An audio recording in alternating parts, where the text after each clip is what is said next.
Hello मेरे प्यारे बच्चों, आप कैसे हो? उम्मीद करता हूँ आप सब अच्छे हैं। अपना तैयारी भी बहुत ही अच्छे से चला रहे हो। अभी तो नज़दीक एग्ज़ाम है ना? तो इसीलिए आप पूरा रिवाइज करते जाओ, कोई टेंशन लेने का बात नहीं है। प्रीवियस ईयर के क्वेश्चन लगाते जाओ और मैं आपके साथ हूँ, हमेशा रहूँगा। कोई भी दिक्कत हो तो मेरे साथ जोड़ सकते हो, मेरे के साथ बात कर सकते हो, उसमें कोई शक वाली बात नहीं है ना?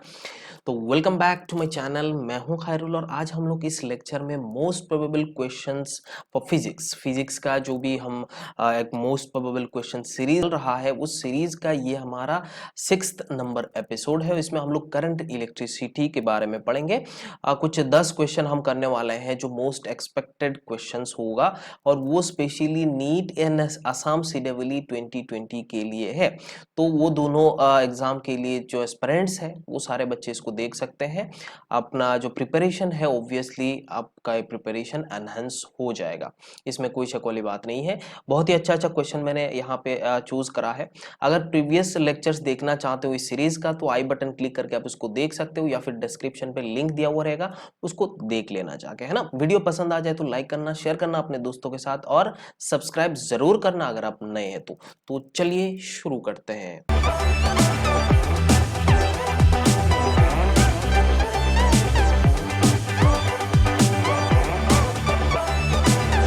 तो बच्चों ये वाला पहला सवाल देखो।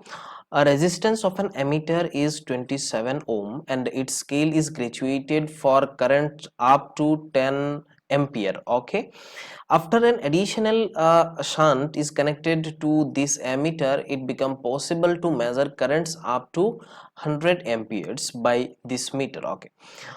Value of shunt resistance will be. सबसे पहले आपको ऐसा बोला गया कि एक एमिटर लगाया हुआ है, मानो ये एक एमिटर है, इसके साथ हमने इसका जो भी रेजिस्टेंस होगा वो यहाँ से मेजर कर सकता है। यहाँ पे हम हमेशा जानते हैं एमिटर हम सीरीज कॉम्बिनेशन में लगाते हैं, तो हमने यहाँ पे लगाया तो ये कितना, ये आपको देख सकते हो, ये 10 एम्पियर करंट ये इसको मेजर कर सकता है। यहाँ पे दिया हुआ है 10 करंट ये मेजर कर सकता है। इसका जो भी रेजिस्टेंस है 27 ओम है। अब अगर इसको हम एक पैरेलल जो शंट बता रहा है, मतलब पैरेलल कॉम्बिनेशन में अगर एक रेजिस्टेंस को हम लगा दे तो उस सिचुएशन पे वो क्या करता है, 100 एम्पियर मेजर कर सकता है। मतलब मेन करंट एक्चुअल में मेजर करता है। एमीटर का क्या होता है, मेन करंट मेजर करना होता है, तो इसने मेजर करा 100 करंट। तो अगर ये मैक्सिमम यहाँ पे कितना कर फ्लो करा सकता है, 10 एम्पियर, और यहाँ से बचा हुआ जो भी होगा वो 90 एम्पियर है और ये हमारा शंट रेजिस्टेंस है। अब देखो ये पूरा सेटअप को हम एमीटर बोल रहे हैं, बात समझ में आया? अब यहाँ पे हम जानते हैं, देखो यहाँ पे कोई इजी प्रॉब्लम है, ये बहुत ही इजी प्रॉब्लम है क्योंकि एमीटर का ही प्रॉब्लम है। तो इसे हमने देख सकते हो, इसका जो पोटेंशियल डिफरेंस है 90 into R S equals to 10 into 27, क्योंकि ये पोटेंशियल ड्रॉप, ये दोनों टर्मिनल के बीच में जो पोटेंशियल ड्रॉप होगा या पोटेंशियल डिफरेंस होगा वो क्या होगा, बराबर होने वाला है। तो यहाँ पे 0 0 गेट्स कैंसल्ड आउट, 9 इसको काट लिया, तो फिर यहाँ पे आर एस का जो वैल्यू होगा वो 3 एम्पी ओम मिलने वाला है। तो भी शंट रेजिस्टेंस कितना है बच्चों, यहाँ पे आप देख सकते हो 3 ओम है। तो ये बहुत आसान है, सिर्फ और सिर्फ आपको ये थोड़ा दिमाग में लगाना है कि ये graduated for current up to 10 ampere, मतलब ये इसका मैक्सिमम जो आपका यहाँ पे रेंज दिया हुआ है, मैक्सिमम डिफ्लेक्शन दिया हुआ है वो कितना है, 10 एम्पियर है। अगर हम उसके साथ एक शंट को पैरेलल लगा दे तो उस सिचुएशन में क्या होता है, वो 100 मेजर कर सकता है 100 एम्पियर का। तो वो 100 एम्पियर इस वाला, इधर नहीं, इधर तो उतना ही, इस वायर से ये वाला वायर जो है, ए, इसको ए मान लेता हूं, इसको बी मान लेता हूं, ए टू बी वाला वायर पे तो 10 ही जाएगा। बात समझ में आ रहा है? मेन करंट जो है, एक्चुअली हम जानते हैं एमीटर कौन सा करंट मेजर करता है, मेन करंट मेजर करता है ना, थोड़ा अपनी तरफ फ्लो करा लेता है और फिर बोल देता है। तो यहां से आपको पता चल गया मेरे ख्याल से कि रेजिस्टेंस 3 ओम हो रहा है। दूसरा सवाल बच्चों यहाँ पे देखते हैं, देखो, current of 6 ampere flows through the 2 ohm resistor shown in circuit. Okay, the power dissipated in 5 ohm resistor, ये 5 ओम रेजिस्टर में कितना पावर डिसिपेट हो रहा है वो हमें निकालना है। ये अरेंजमेंट आपको दिया हुआ है। अगर इस 2 ओम रेजिस्टर के अक्रॉस 6 एम्पियर करंट फ्लो हो रहा है तो आप बोल सकते हो ये जो टर्मिनल है, इस टर्मिनल का जो पोटेंशियल ड्रॉप होगा वो कितना है, 12 होगा। बात समझ में, 12 वोल्ट क्या होगा, 12 वोल्ट। अब ये टर्मिनल सब एक पॉइंट पे जुड़ा हुआ है, तो आप बोल सकते हो यहाँ पे बैटरी भी क्या है, यहाँ पे 12 वोल्ट का है। अगर ये नीचे वाला हम यहाँ पे देखें, इधर से ये नीचे वाला, तो इसमें कितना करंट फ्लो होगा, नीचे वाला ब्रांच जो 1 है, और ये आपका 5 है और ये आपको ऐसे जुड़ा हुआ है। बात समझ में आ रहा है? तो यहाँ पे जो भी करंट फ्लो हो रहा है वो कितना करंट फ्लो हो रहा है आप यहाँ से देख सकते हो। ये देखो, ये दोनों टर्मिनल के बीच का जो भी पोटेंशियल ड्रॉप है या पोटेंशियल डिफरेंस है वो 12 है। ये दोनों सीरीज कॉम्बिनेशन में, तो मैं क्या बोल सकता हूँ, ये 6 हो जाएगा। तो करंट कितना फ्लो होगा, 2 एम्पियर करंट फ्लो होने वाला है, क्योंकि हम जानते हैं 12 divided by 6 will be your current. Okay, so यहाँ पे क्या हो रहा है, 2 हो रहा है। अब हमें पोटेंशियल ड्रॉप जो भी पावर डिसिपेटेड हमें इस वाले रेजिस्टर का चाहिए। अगर पावर डिसिपेटेड 5 ओम रेजिस्टर का देखोगे तो I square into R, so I square का वैल्यू 2 है, तो 2 square multiplied by 5 that is, आप बोल सकते हो 20 watt. So option 4 will be your correct answer. तो मेरे ख्याल से ये भी सवाल आपको समझ में आ गया। एक्चुअल में करा क्या, कुछ नहीं था, सिर्फ हमने 2 ओम रेजिस्टर के थ्रू करंट पास हो रहा है 6 एम्पियर, तो उसमें हमने पोटेंशियल डिफरेंस निकाल लिया। पोटेंशियल डिफरेंस निकाला, ये सारे टर्मिनल में पोटेंशियल कितना होगा, सेम होगा, क्योंकि सारे के सारे ब्रांच यहाँ पे आपको पैरेलल कॉम्बिनेशन में नजर आ रहा है। उसके बाद यहाँ पे 6 देखा, करंट निकाला, बस हमने सब कुछ कर लिया। बच्चों आया कि नहीं समझ में? ओके, सो देखते हैं तीसरा सवाल। A galvanometer has a coil resistance of 50 ohm and gives a full scale deflection for 15 milliampere current. Okay, if it is to work as a voltmeter of 30 volt range, the resistance required to be added. यहाँ पे देखो, हम जानते हैं ये हमारा galvanometer है। अब गैल्वेनोमीटर के साथ हम क्या करते हैं, रेजिस्टर को सीरीज में लगाते हैं जब ये बोल्ट होता है, जब ये क्या होता है, बोल्ट मीटर होता है। अब पहले इनिशियली इसके पास जो भी रेजिस्टेंस था वो कितना था, आर जी इक्वल्स टू कितना था यार, 50 ओम था। इधर करंट ये कितना है, उसका मैक्सिमम डिफ्लेक्शन करंट कितना है, आई जी इक्वल्स टू, ऐसे बोल सकते हो 5 मिली एम्पियर, इसका मतलब 15 into 10 to the power minus, ऐसा बोल सकते हो। अब ये जो वोल्ट मीटर है, ये वोल्ट मीटर कितना मेजर कर सकता है, यहाँ पे ये टर्मिनल पे जो भी लगा हुआ है इधर देखा हुआ, if it is to work as volt meter of 30 volt range, तो यहाँ पे आप देख सकते हो उसका रेजिस्टेंस कितना ऐड करना पड़ेगा। तो ये तो टर्मिनल में एक्चुअल में आपने एक रेजिस्टर था, उस रेजिस्टर का अक्रॉस कितना, इस टर्मिनल, दोनों टर्मिनल के अक्रॉस कितना पोटेंशियल है वो आप निकाल रहे थे, और वो पोटेंशियल एक्चुअल में आपको यहाँ पे कितना मैक्सिमम बोल रहा है, 30 बोल रहा है। मैक्सिमम कितना बोल रहा है, 30 बोल रहा है। तो मैं बोल सकता हूँ ये दोनों टर्मिनल के बीच का जो पोटेंशियल डिफरेंस है वो 30 है, और यहाँ पे आपका इधर आई जी हो गया, ये हो गया, बस सब कुछ काम बन गया। तो आप देख सकते हो यहाँ पे ये वाला, यहाँ पे आर जी है और ये आपका एक रेजिस्टेंस है। तो अब देख सकते हो I G multiplied by R G plus R S, जो भी आपने ये वाला पैरेलल सीरीज कॉम्बिनेशन में ये आपने रेजिस्टर को लगाया, तो ये 30 है और आई जी का value 15 into 10 to the power minus 3, तो यहाँ पे प्लस 3 ऊपर चला जाएगा और ये आर जी और ये आर एस होगा। तो कैंसिल आउट करो यहाँ पे, तो कितना होगा, ये दोनों का समेशन इक्वल्स टू 2000 हो रहा है और आर जी का वैल्यू यहाँ पे 50 है। सो मैं बोल सकता हूँ R S will be 2000 minus 50 that is 1950। तो option 4 will be your correct answer. तो ये भी बहुत आसान सवाल था बच्चों, तीसरा सवाल ये भी आसान था, गैल्वेनोमीटर के ऊपर क्वेश्चन है, पूरा नीट पैटर्न का ही मैंने बनाया है पूरा, है ना। तो देखो यहाँ पे कलेक्शन है बच्चों, है ना। ओके, सो ये वाला क्वेश्चन देखो, ये वाला क्वेश्चन एक बार शायद आई जेई में या फिर नीट में आया हुआ सवाल था, शायद ऐसा टाइप का ही था। देखो यहाँ पे, in circuit shown in figure, the if the potential at A is 0 and potential at B कितना होगा ये निकालना है, इस पॉइंट का पोटेंशियल निकालना है, इस पॉइंट का पोटेंशियल हमें 0 दिया हुआ है बच्चों। अब यहाँ पे आपको पोटेंशियल निकालना है, तो देखो यहाँ पे करंट कितना पास हो रहा है, तो 1 एम्पियर करंट पास हो रहा है, इधर 2 एम्पियर करंट पास हो रहा है, इसका मतलब इधर 1 इधर 1, तो इसका मतलब यहाँ से 1 एम्पियर करंट आ रहा था। अरे आया कि नहीं बोलो। अब ये वाला 2 एम्पियर करंट इधर भी फ्लो हो रहा है। अभी आपको क्या चाहिए, इस पॉइंट और इस पॉइंट के बीच का पोटेंशियल ड्रॉप, मतलब वी ए। हम यहाँ से अगर मूव करें A to C, C to D, D to B, अगर मैं ऐसा चलूँ ए टू सी फिर C to D and then D to B, तो मेरे को पूरा का पूरा बी का पोटेंशियल मिल जाएगा, क्योंकि पोटेंशियल एट ए मेरे को पता है। सो अब देखो ये पॉजिटिव है ये निगेटिव है, तो मैं क्या बोल सकता हूँ, बी प्लस 2, फिर इधर ऊपर जाना, इसमें करंट हम जानते हैं higher potential to lower potential, तो ऊपर वाला ये हायर होगा, ये नीचे वाला लोअर होगा, और हम इधर मूव कर रहे हैं, इसका मतलब यहाँ पोटेंशियल कितना ड्रॉप होने वाला है, 2।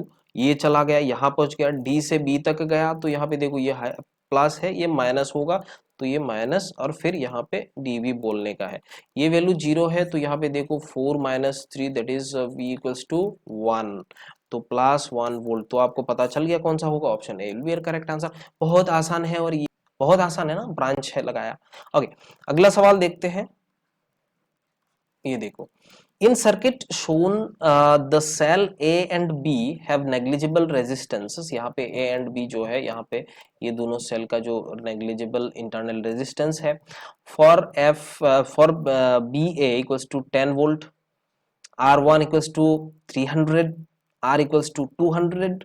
The galvanometer shows no deflection value of B। यहाँ पे आपको इसका कोई डिफ्लेक्शन वैल्यू है ही नहीं, मतलब यहाँ पे नल डिफ्लेक्शन है, मतलब यहाँ पे करंट जीरो है बोल सकते हो। तो अब देख सकते हो यहाँ पे ये दोनों, अब हमें क्या चाहिए, वी वी चाहिए, ये वाला चाहिए, तो इसका पोटेंशियल मतलब इस वाले जो रेजिस्टर है इसके अक्रॉस पोटेंशियल आपको निकालना है। बात तो वही है। अब यहाँ पे देखो करंट इस डायरेक्शन पे नहीं फ्लो होगा क्योंकि यहाँ पे कोई डिफ्लेक्शन नहीं हो रहा है, तो करंट देखो यहाँ पे आएगा, ऐसे करंट होगा। हम देख सकते हैं current equals to B A divided by R1 plus R. अरे आएगा कि नहीं बोलो, v का वैल्यू 10 होगा और यहाँ पे वैल्यू ये दोनों सीरीज कॉम्बिनेशन में है 300 प्लस 200, दैट मीन्स आप बोल सकते हो 1/50 एम्पियर हमारा करंट है। अब यहाँ पे पोटेंशियल ड्रॉप कितना होगा, ऑब्वियस बात है, V equals to I into R है, तो सिंपल 1/50 मल्टीप्लाइड बाई आर का वैल्यू कितना है, यहाँ पे 200 नजर आ रहा है, तो 200 यहाँ पे कैंसिल आउट होगा, तो यहाँ पे आपको आएगा 4 वोल्ट। तो ये ऑप्शन कौन सा होगा, 4 will be your correct answer. तो ऑप्शन 3 करेक्ट है। अरे आया नहीं बोलो, ये भी तो आया हुआ, आसान सवाल था, है ना। ओके, आगे देखते हैं, पोटेंशियोमीटर के ऊपर क्वेश्चन है। Okay, the potentiometer circuit has been set for finding internal resistance. Okay, हमें इंटरनल रेजिस्टेंस निकालना है for given cell. The main battery आपको दिया हुआ है, used the potentiometer wire okay has EMF equals to 2 volt and negligible internal resistance. यहाँ पे इसका इंटरनल रेजिस्टेंस है नहीं। The potentiometer wire itself is 4 meter long when a resistance R connected across the given cell has a value of 10 or infinity. The balancing length of potentiometer wire are found 60 cm and 50 cm respectively। तो आपको यहाँ पे कोई tension लेने वाली बात नहीं है, तो हम आसानी से इसको सॉल्व कर लेंगे। देखो, अब देखो यहाँ पे ये वाला सेटअप हम बोल लेते हैं, ये हमारा सेटअप है। यहाँ पे पोटेंशियोमीटर का एक ऐसे लेंथ है, ये रेजिस्टर है ना बच्चों, ये क्या है एक्चुअल में, रेजिस्टर है, 4 मीटर लेंथ का है ना।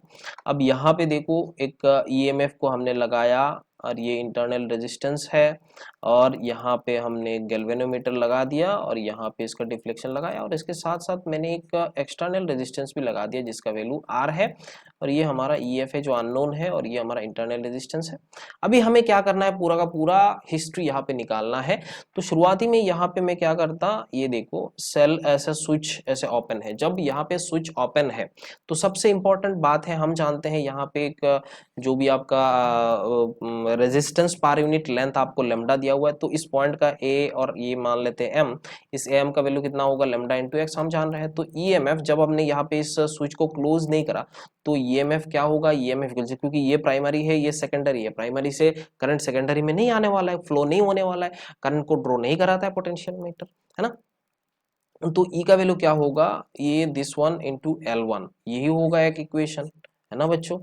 अब दूसरा यहाँ पे अगर इसको क्लोज कराते हैं तो यहाँ पे क्या होगा, ये x है ये y टर्मिनल है, x एंड y टर्मिनल के बीच का जो भी पोटेंशियल होगा वो किसके पोटेंशियल होगा, ये टर्मिनल के बीच का पोटेंशियल, और ये किसके बराबर होगा, यहाँ पे जो भी आपका डिफ्लेक्शन आपको दिखेगा वो वाला।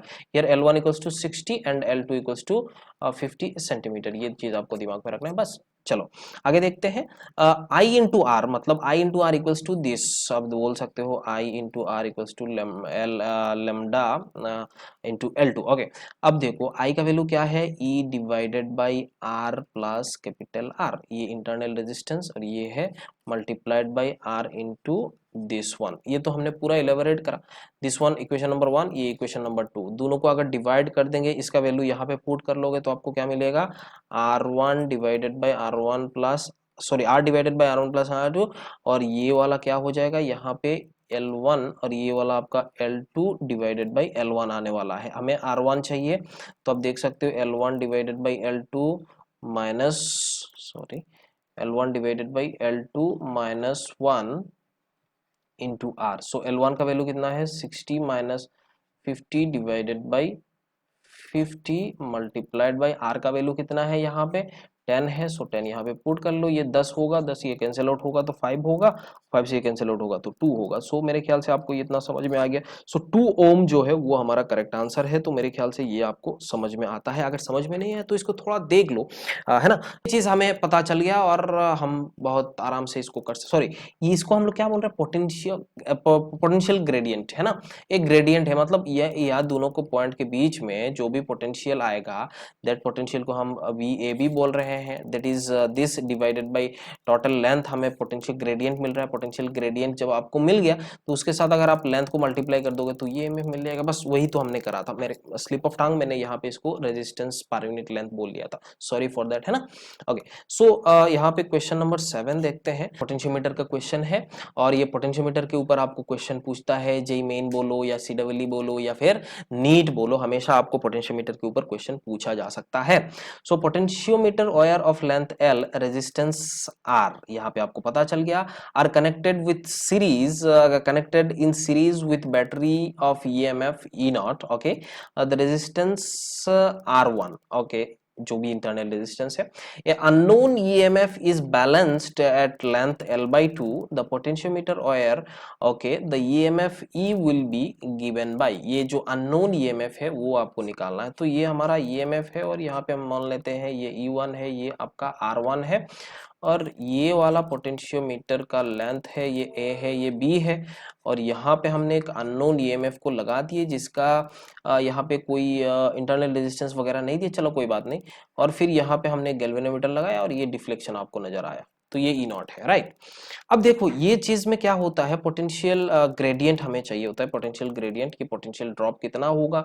तो यहाँ पे देख सकते हो E1 divided by R1 plus R, ये कैपिटल R हम मान रहे हैं, सॉरी स्मॉल r है, क्योंकि resistance of this wire is length L and ये रेजिस्टेंस R है, तो ये हमने ये माना। ओके, सो अब देख सकते हो R1 मल्टीप्लाइड बाई ये हमारा क्या हो गया, ये करंट हो गया, current multiplied by this length, current multiplied by resistance of this wire, current multiplied by resistance of this wire will be potential across these two terminals, right, I into R, जो भी हमारा R है।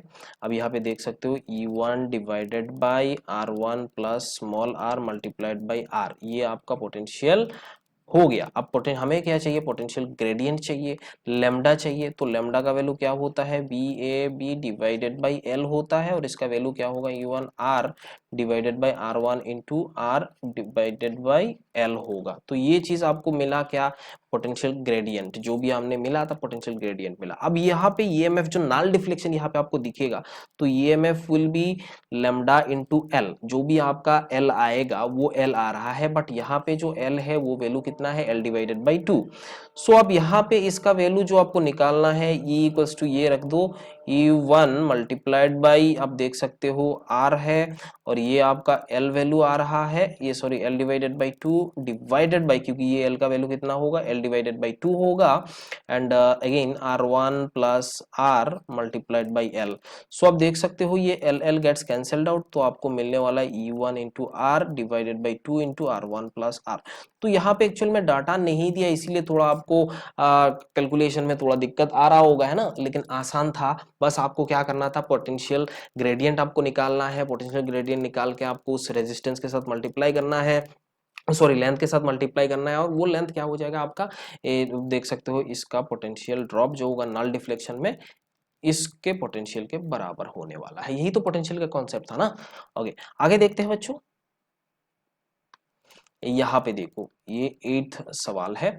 तो यहाँ पे आपको दो bulb दिया हुआ है, एक दिया हुआ है 25 वाट का है और उसका रेटेड है ये इतना वोल्ट, और दूसरा हो गया आपका 100 वाट का 220 वोल्ट का है। चलो अब यहाँ पे क्या बोला, bulb are connected in series of source 440 volt, ऐसा दिया हुआ है। तो हम जानते हैं R जो रेजिस्टेंस है वो इज इनवर्सली प्रोपोर्शनल टू, अगर ये दोनों का वोल्टेज पोटेंशियल रेटेड पोटेंशियल क्या है, बराबर है, रेटेड वोल्टेज क्या है, सेम है, तो हम बोल सकते हैं 1/P, ऐसा बोल सकते हैं ना बच्चों, 1/p बोल सकते हैं।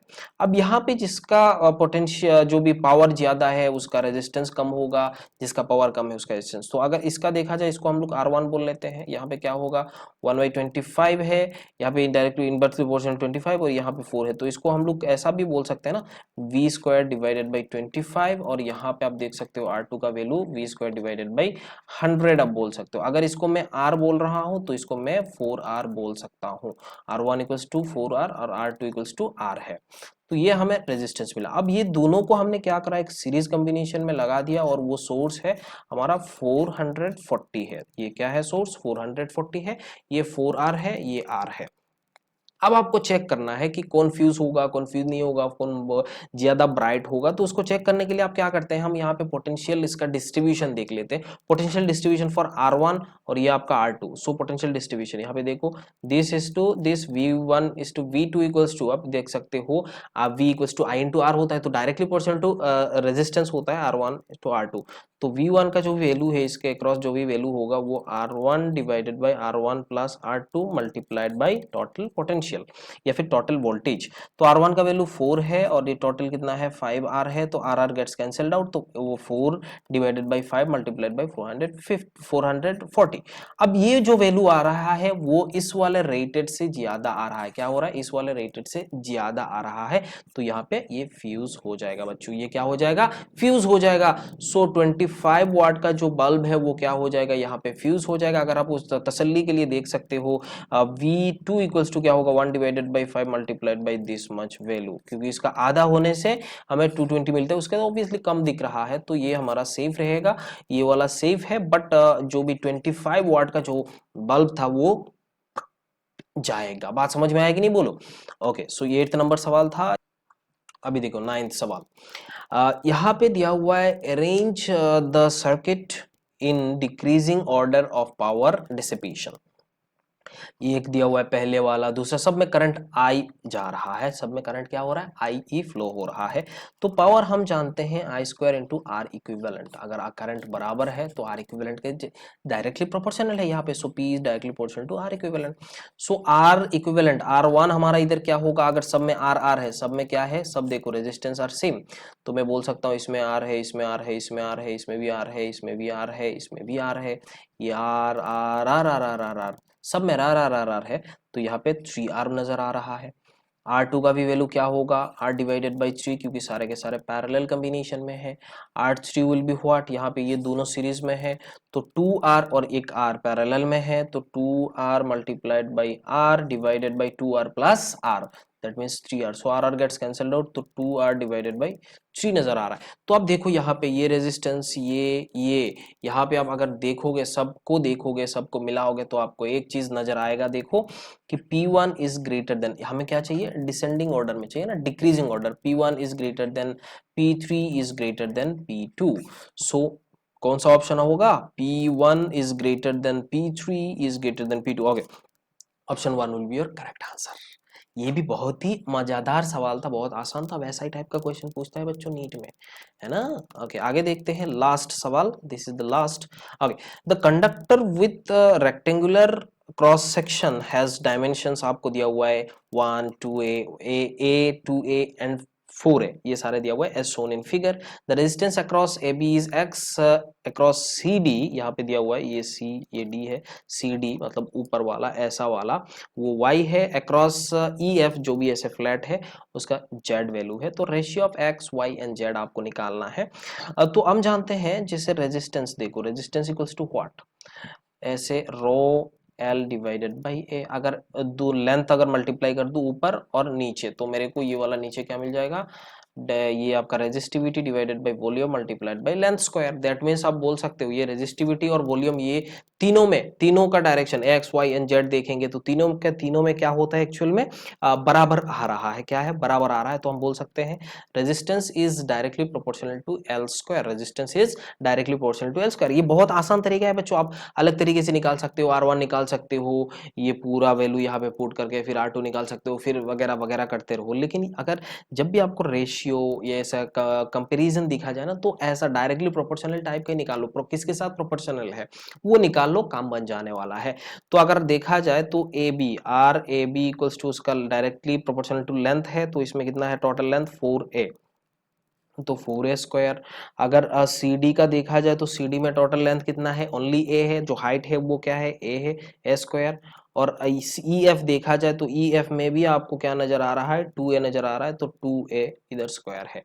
तो इसका सब में अगर हमने रेशियो देखे, अगर रेशियो देखे तो उस सिचुएशन में R A B is to R C D is to R E F equals to आपको इधर 16 देख सकते हो, इधर 16 इज टू, अब यहाँ पे इसको मिटा देते हैं, 16 इज टू 1:4 आपको नजर आएगा। तो 16:1:4, 16:1:4, तो option 2 will be correct answer. तो ये वाला ऑप्शन आपको करेक्ट नजर आ रहा है। देखो बच्चों, ये वाला ऑप्शन क्या नजर आ रहा है, करेक्ट नजर आ रहा है। तो मेरे ख्याल से आपको ये सारे के सारे सवाल समझ में आ गया। ये आसान सवाल था, वैसा टाइप का ही क्वेश्चन आता है। मैं बार बार बोल रहा हूं, मैं ये 10 क्वेश्चन कराया, इसका मतलब यही 10 क्वेश्चन से आ जाएगा ऐसा नहीं है। आपको ऐसा टाइप का क्वेश्चन मिलने वाला है, ऐसा डेराइव्ड किया हुआ क्वेश्चन आपको मिलने वाला है। अगर मेरा पुराना लेक्चर्स देखना चाहते हो तो आप देख सकते हो, मोस्ट प्रोबेबल क्वेश्चन का रैपिड रिवीजन का कोर्स देखना चाहते हो तो रैपिड रिवीजन कोर्स देख सकते हो, है ना बच्चों। या फिर आप फिजिक्स में 140 प्लस कैसे स्कोर कर सकते हैं वो वाला वीडियो देखना चाहते हो तो देख लो भैया, बहुत ही मजादार है। और आपको कैसे पढ़ना चाहिए इस लास्ट मोमेंट पे, वो भी आपको मैं बताया है ना। Wish you all the very best बच्चों। अब अच्छे से पढ़ते जाओ, अच्छा करने वाले हो। अपना तबीयत का ख्याल रखना, जो भी अच्छा खाना खाना, सोना आराम से, फिर हेल्थ का ख्याल रखना, है ना। Okay, bye bye and take care.